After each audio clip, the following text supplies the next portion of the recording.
Welcome back to the Green Means Go channel. It's your host, me, and I'm excited today, not only because we have week 2 of college football coming up, but NFL does kick off tonight as the Lions visit the Chiefs. I did a breakdown for this game. If you want to check it out, click wherever it shows up right there. If you guys enjoy the content, please consider subscribing. That helps YouTube know that this video has at least some margin of quality and will push it out to more users and help me grow my channel. Week 2 of college football kicks off on Saturday. I have a breakdown of 2 games. I know last week we did 3, but I didn't want to force a third game that I really wasn't feeling. So I did pick my top 2 games I'm excited about, and we will talk about those in their entirety right now. So like I said, we're only going to talk about 2 games today. I wanted to talk about the Texas-Alabama game as the third, but both of those teams in week 1 played in blowouts, so I didn't feel comfortable breaking down the matchup for this week. So we will just stick to the 2 games I am most excited about. Both are on the noon slate. You can tell in the thumbnail what they are. But before we get into that, let's talk about last week. My official plays on the channel went 2-2. We are up 2.6 units because we did cash a plus 938 profit boost play on FanDuel. With the Florida State game. So Trey Sanders did score. Penn State minus 13.5 first half was tough. They ended up covering the full game spread. Probably should have just taken that. And of course, TCU was a victim of the biggest upset in week 1. So we did not cash either of those. This one I would like to say was a bad beat, but they had 2 red zone opportunities where they missed field goals in both of them. Whatever. This was just, we'll talk about this. As far as promos that you should take advantage of for week 2, every book is looking at the NFL game tonight, so all of them have Thursday night promos up. Nobody really has a college football promo except BetRivers with their typical parlay insurance. So I will try to make a video on Saturday talking about all these promos on my TikTok, on my Twitter, so you guys can make sure you don't miss those. The first game I'm excited about this week is Notre Dame visiting Carter Finley Stadium in the Wolfpack, North Carolina State. It looks like the weather temperature-wise is going to be fine, but there could be some rain showers. So keep your eye on that. How much does that come into play? It really depends on the offenses, the defenses, how much rain. So just something to keep in mind as we look towards Saturday. Taking a look at both teams this year, NC State comes away with a 10-point victory over UConn, a game in which they did not look great. They were 14.5 point favorites going in, and they actually, as you can see, first quarter 7-7. They get a field goal, so it's 10-7 at halftime. The biggest thing to me in this game was the amount of rushing yards they gave up. They gave up 160 rushing yards to the Huskies. Again, they looked rusty, is the most positive way to put it. I do think they have things that they can watch on film and correct as they get prepared for Notre Dame coming into town, which I think they need to, because Notre Dame in the first 2 games has outscored opponents 98-6. That's unbelievable. Now, who have they played? No one. All right. Middle school teams equivalent. All right. Pathetic Tennessee State and Navy. But they covered the spread in both games. They look fantastic in both games. They didn't have any hiccups at all, so I will give them credit. They're averaging 205 rushing yards a game, and Sam Hartman, who has not even had to be tested, pressured at all, is still averaging 230 yards passing a game.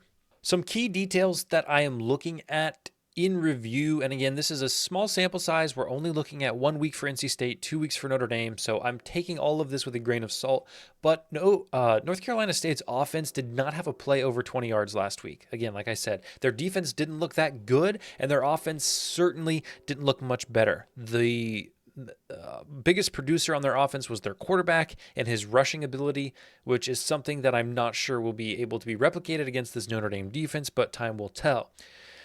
My key detail for Notre Dame is that Sam Hartman has played 3 games against NC State. Remember, Sam Hartman was the quarterback at Wake Forest, so he's very familiar with this team and with this defense. Now, I believe he's 1-2 in starts, but I also believe he has over 300 passing yards in all of his games. So I think that familiarity gives the advantage to Sam Hartman on a team that I believe has more weapons than he did at Wake Forest than it does for North Carolina State's defense to have him come into town. I think it's harder to prep for Sam Hartman defensively with new weapons than it is for Sam Hartman to prep for this team with better weapons, if that makes sense. Sam Hartman also has 9 touchdowns and 9 drives this year. So you want to talk about efficiency, that's it.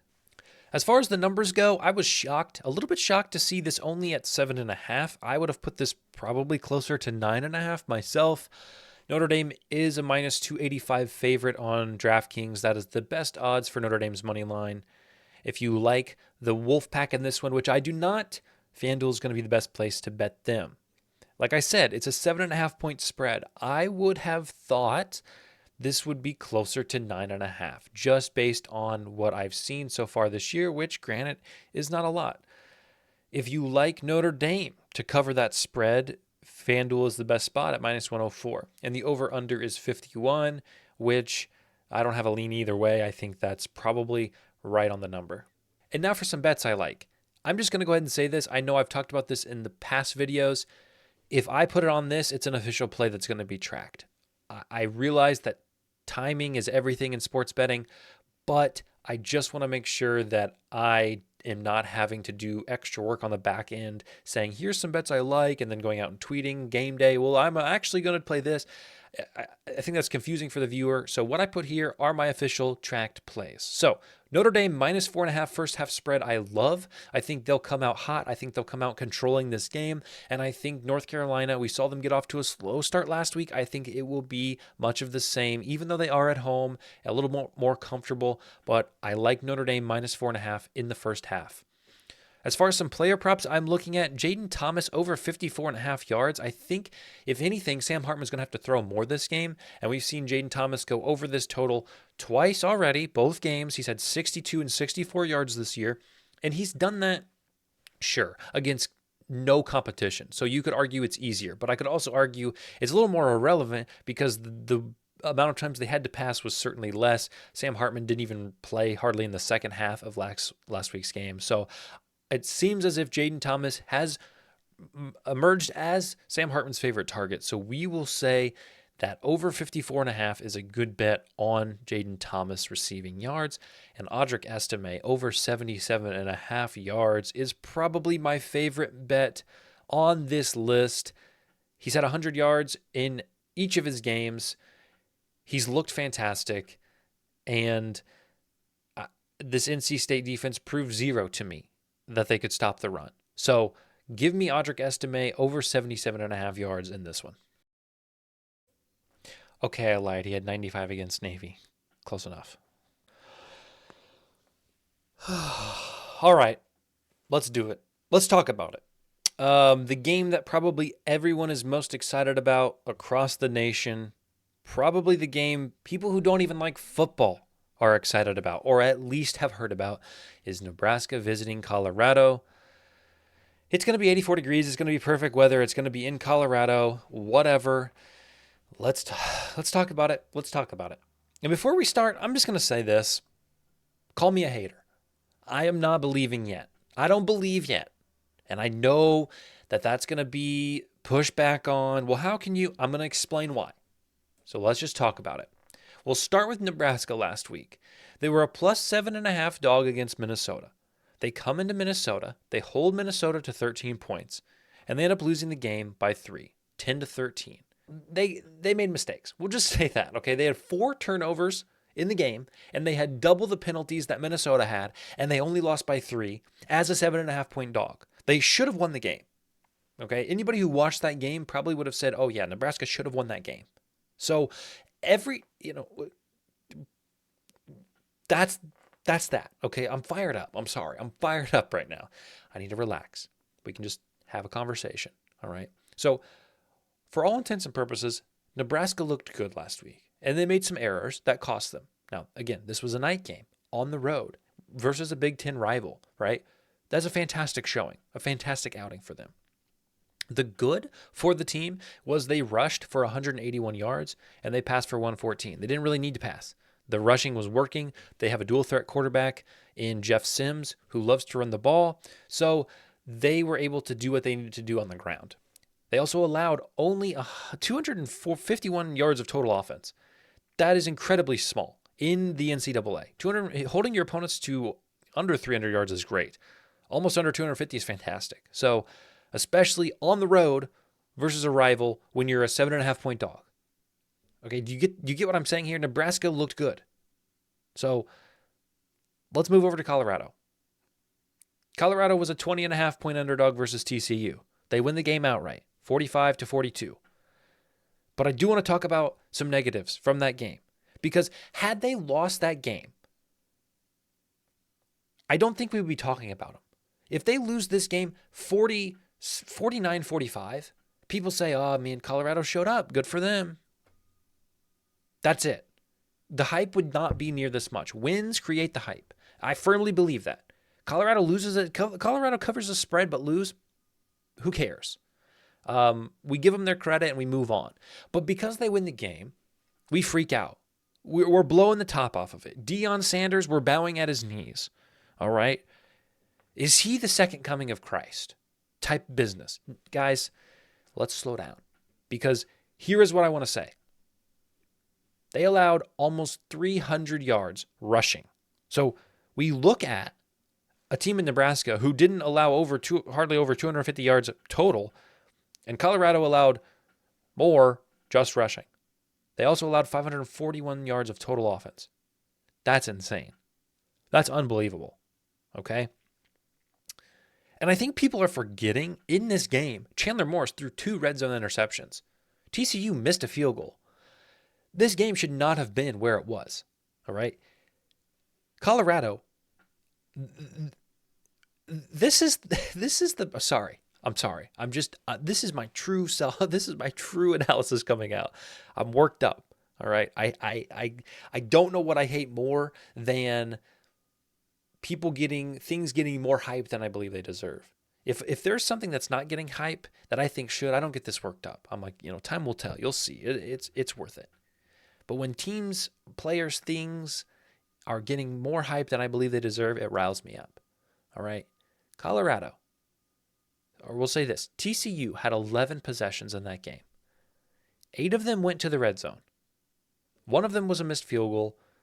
Colorado only forced 2 punts. So we can talk all we want about Colorado's offense, which looked great. Shedeur Sanders, fantastic. But TCU's defense was the reason they won that game.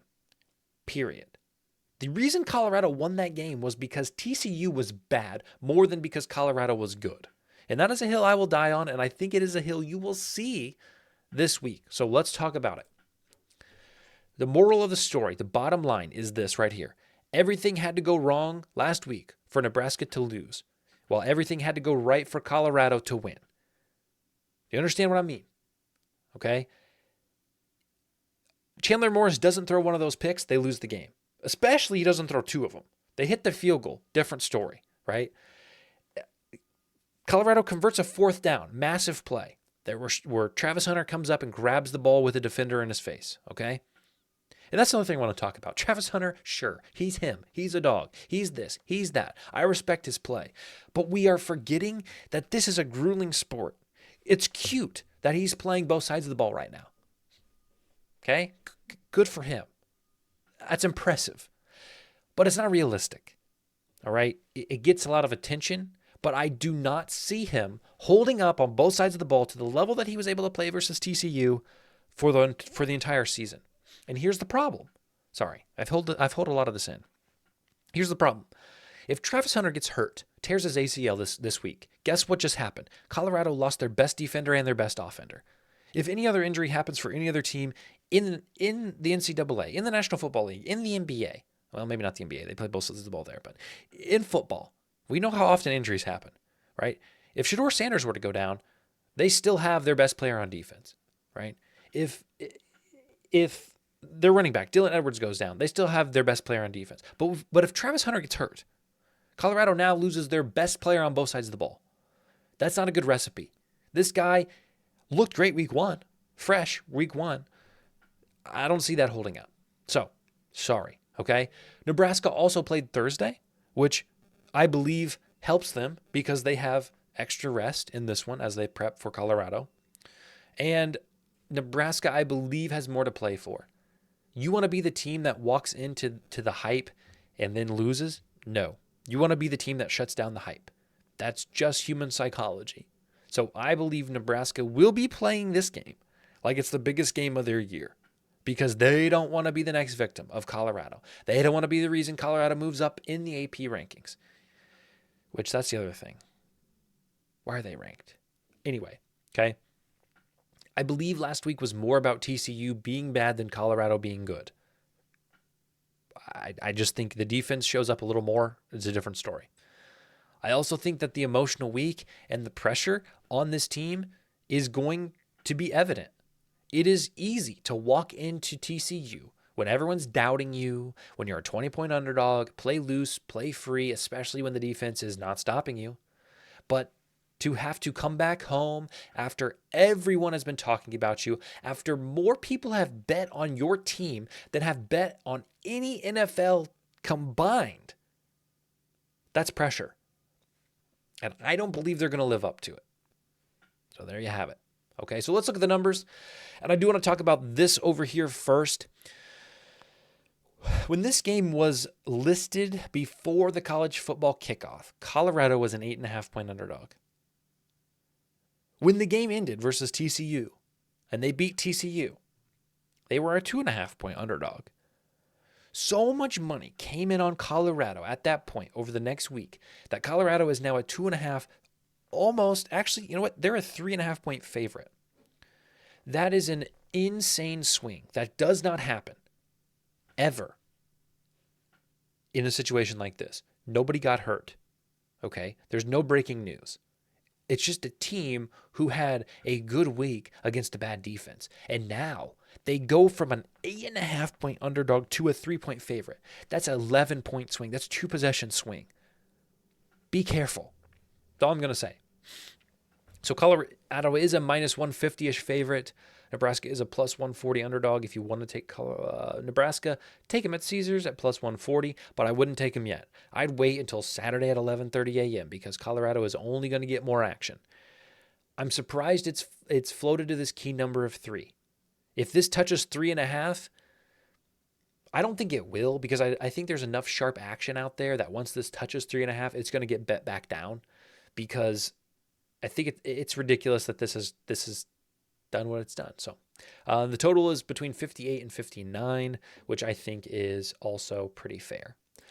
Talking about some bets that I like, Travis Hunter will start here under 73.5 receiving yards. If Nebraska wants to do anything, it's win this game and kill the hype. But if there's a game within the game, it is let's stop this guy that's causing the media to spin their head around. Oh, he's playing both sides of the ball. Oh, here's why I think the under is a good play. Besides just the fact that they are going to want nothing more than to stop him, and I think they would even single coverage him, man coverage him with zone help, safety help, because that's the kind of threat he is. But I think Nebraska is going to come into this game and want to slow the tempo way down. They're not going to be able to compete in an 80-point game like we saw last week.